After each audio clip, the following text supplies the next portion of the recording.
Urea అక్రమ రవాణా నివారణ చర్యల్లో భాగంగా అంతరాష్ట్ర చెక్ పోస్టు వద్ద జరుగుతున్న వాహన తనిఖీలను ఆకస్మికంగా పరిశీలించిన పల్నాడు జిల్లా కలెక్టర్ అరుణబాబు, ఎస్పీ శ్రీనివాసరావు.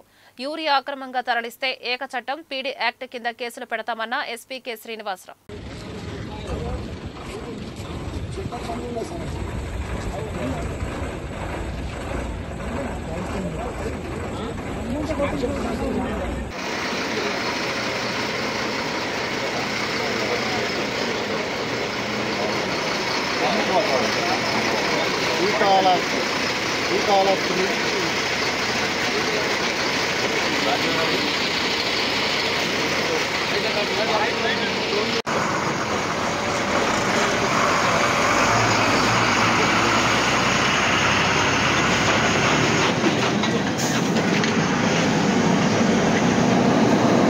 ఈరోజు కలెక్టర్ గారు దాదాపు 3 రోజుల క్రితమే టీంలు వేశారు.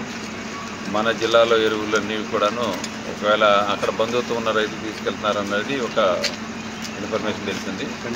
దానికి తోడు ఏంటంటే రీసెంట్గా ఒక 120 బస్తాలని ఎరువులను కూడా మన వాళ్ళు సీజ్ చేయడం జరిగింది పొందుగుల చెక్ పోస్ట్ దగ్గర.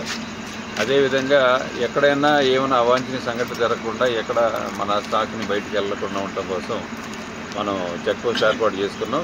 కలెక్టర్ గారి ఆదేశాల మేరకు ఈ చెక్ పోస్టులన్నీ కూడాను సమర్థవంతంగా ఉన్నారా లేదా అనుకోకుండా సడన్ విజిట్ తప్ప వాళ్ళకి ముందు ఇంటిమేషన్ ఇచ్చిందేం కాదు.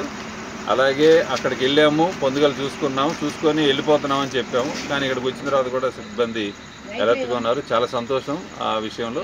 కలెక్టర్ గారి ఆదేశాల మేరకు ఈ 2 రోజుల నుంచి ఈ మా దాచేపల్లిలో ఉన్నటువంటి ఈ పొందుగల అలాగే ఈ తంగడ ఈ రివర్ దగ్గర ఉన్న ఈ చెక్ పోస్టుల్లో ఈ యూరియా ఇది కానీ ఇల్లీగల్ ట్రాన్స్పోర్ట్ కానీ అలాగే పీడిఎస్ రైస్ కూడా ఈ ఇల్లీగల్ ట్రాన్స్పోర్ట్ జరుగుతుందని చెప్పేసి వార్తలు రావడం వల్ల కలెక్టర్ గారి ఆదేశాల మేరకు ఇక్కడ రెవెన్యూ అలాగే అగ్రికల్చరు అలాగే పోలీసు విజిలెన్స్ వాళ్ళ టీములను ఏర్పాటు చేశాము.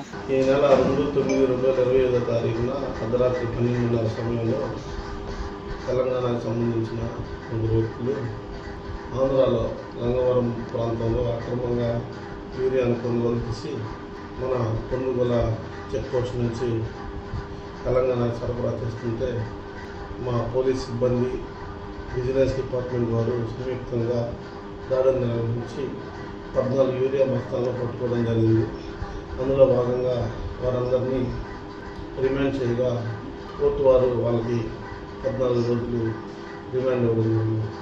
కావున ఎవరైనా సరే అనుమతులు లేకుండా అక్రమంగా యూరియాను ఆంధ్రప్రదేశ్ నుంచి ఇతర రాష్ట్రాలకు తరలిస్తే చట్టపరంగా కఠినమైన చర్యలు తీసుకోవడం జరుగుతుంది.